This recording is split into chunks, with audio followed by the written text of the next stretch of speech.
Hello guys, so let's see a quick guide how to use AstroNivesh. When you go to market, you can see which day is better for you to trade or not. So for green are the days you should trade, yellow is the day you should trade in the first half, purple in second, and on red days don't trade. It won't be beneficial for you. In daily updates, what you need to do,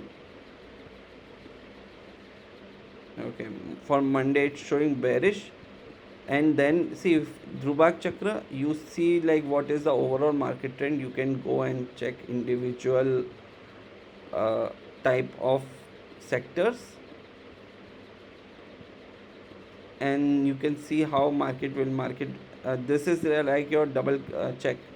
So overall market will be bearish, impact will be like correction. So that day if you are looking, look for a downward trade.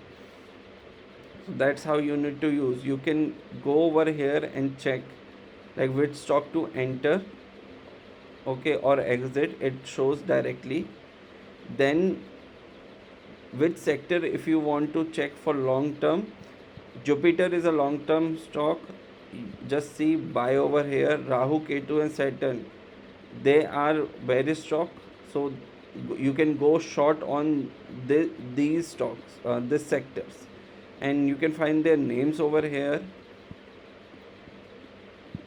to just to identify which stocks will perform less.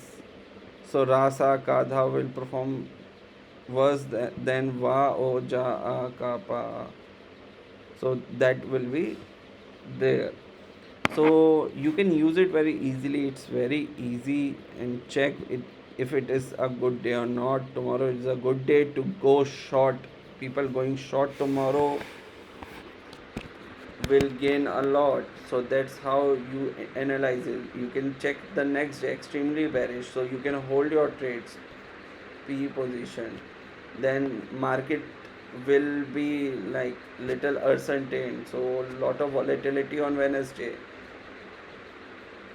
and similarly market will bounce back from Thursday.